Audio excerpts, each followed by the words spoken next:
Okay guys, so I've had my bike for about 2 years now, and I haven't changed the brakes yet, and they are getting a little bit low. So I bought some new brake pads, and today we're going to do a brake pad change on the front here, and I'm going to show you guys how to change it yourself, which is a really easy job. As you can see, the brake pads sit inside the caliper here. All you got holding it is a little screw, Allen key head. There's a little pin on this side, and you can see this is actually like a little spring clamp that holds the brake pads inside the caliper. All we need to do, pull the screw out, or pull the pin out first, pull the screw out, and then these will just slide out straight out of the caliper, which is designed with a big hole here, so they can slide out, and that'll come right out, and we can check how much life we have on the pads properly. You can see, if you look inside, you can see, probably hard to see with the camera there, but you are able to see that there are much life. I decided to change, I'm going to change them because I bought two sets, one for the back and the front. The back were really bad, the front was still pretty good, which means I prefer to hit the back brakes a bit more, but I decided I might as well go ahead and change the front as well. So let's get into it. Now this is a guide for SRAM brakes. My brakes are SRAM Guide T's, as you can see here. T for trail, I think that is. They also have R for race. So when you get your pads, make sure you get the right ones. Mine down here, I've got brake pads, and I'll show you what they are. There they are there, they're the original SRAM disc brake pads. I've got metal sintered with steel backing plates for guide trail. There it is there. So these are the ones that go into this brake caliper right here. You can have a look, it's a bit of an upgrade. I've got the resin pads in there. I don't know if you can see, but they're a black looking pad.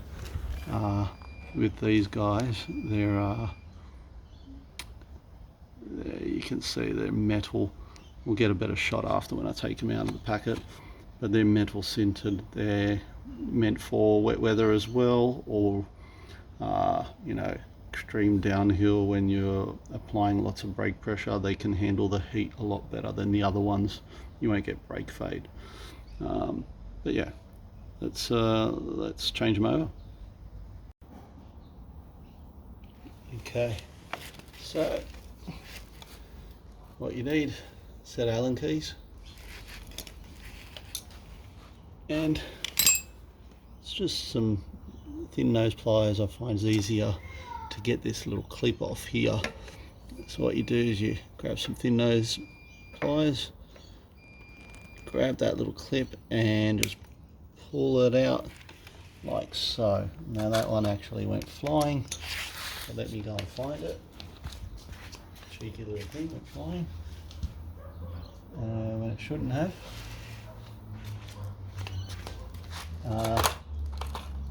I think that's okay, because an important thing to note here is if you look in the packet, there is a, there's a new clamp, or what do you call that, a little spring loaded washer clamp. There's a new bolt, it even gives you new springs. What do you call it, spring holder or guide holder. So what I'll do is I'll open it up. So every time you change your brakes, they advise you guys to just they advise you to change the whole lot, which is pretty cool. They give you the whole shebang, the whole thing. So let's get in here. Now this is not tight at all, pretty hand tight. Look at that, I just undid that with my finger pressure. So what we'll do is we'll pull out this pin. There it goes. That's all it is, just a little pin. And you just get in and pull the brakes out. Now, very important, don't close your brake lever, not even accidentally. Well, of course accidentally, but yeah, if you were to put any pressure on your brake lever now, the pistons inside are going to close, and you're going to have a, well, you're just giving yourself extra work, because then you're going to have to pry them back open again with some screwdriver or some sort of tool to get in there. You don't want to be doing that. Even now, those pistons might be, if I can turn the wheel a little bit there, there's little pistons inside. It'd be hard to see, but this one's 4 piston caliper. As the brake wears, they'll probably move in a little bit. You might find that new brake pads might be harder to slide on, so you might need to push them out again with something like just a nice big flat screwdriver. Put some pressure on there with your finger and try not to scratch your brake pad. Your disc. I would stay away from the disc.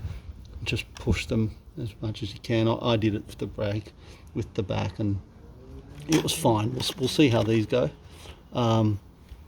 They're the old brake pads, as dusty as they look. This is the resin compound, and if you can see the life of them, they look alright. I mean, they look like they've got a little bit of life in them, but I'm just going to change them. My brake, they feel a little bit, the lever's gone a bit down, and I like to have a bite point very early.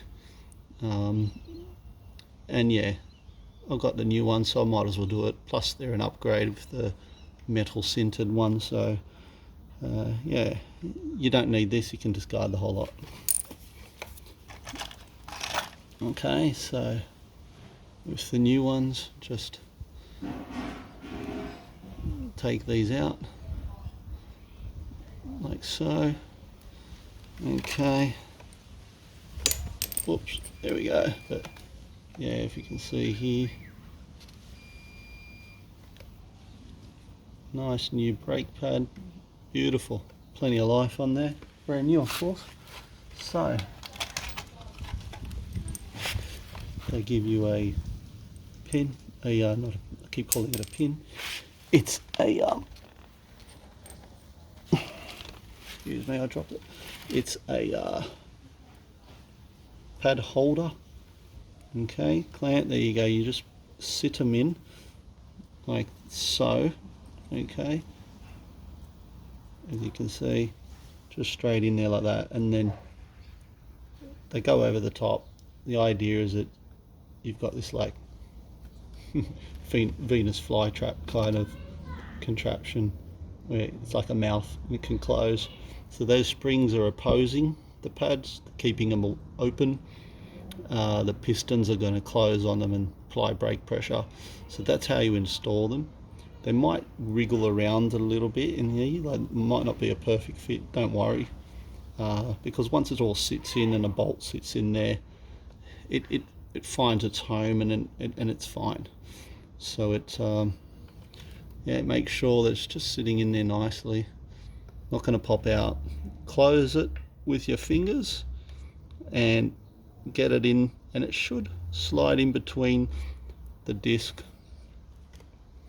and the pistons. So mine's gone in there, so I didn't have to open up my pistons. Even though these got more meat, they were sitting in a good position, so I'm happy with that. They slid in really easy, so pretty good with that. What I'm going to do, so you get a new bolt, put the bolt back in. It has a little screw thread here, and last but not least, they give you a new little, if you can see that, there it is. Now that there's a little groove at the end of the bolt, this slides over that and it just stops the bolt from backing out, just in case. Now I'm going to screw the little, I call it a bolt, it's a screw. Okay, in it goes.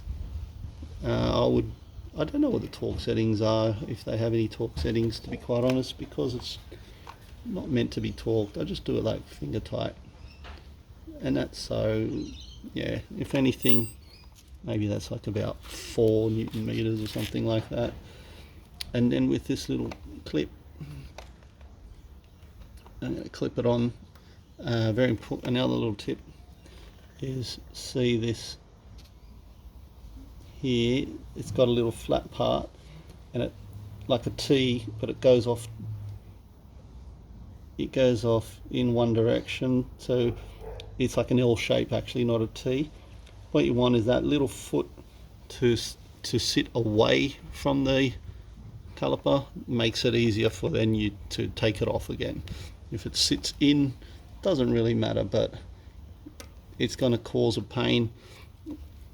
I know what I'll do is I'll bring the camera in.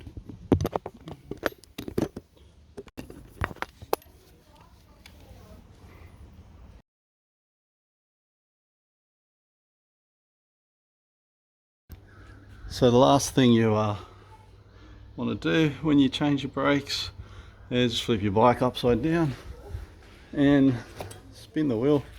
Just make sure that it's that you've got clearance there down in between your brake pads.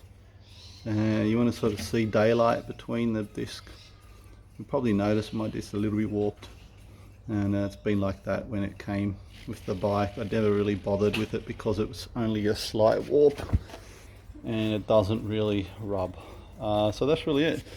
Now, one thing to note is when you get new brake pads, they're not going to break, they're not going to bite.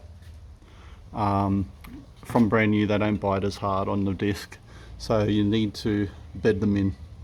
Mainly these metal ones, they need bedding in.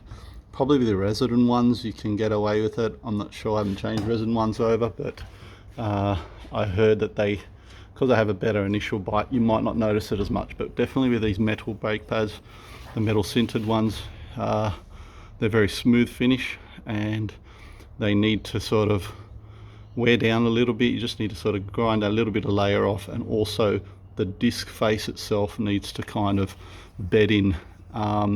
So really easy, just take it for a ride, give it about, go up and down the street, make sure you got a level surface to start off with, hit the brakes about 10 to 20 times, and you'll notice that each time it'll start grabbing better and better. So it'll get better as time progresses, and the brakes will just bed into a point where they are optimum.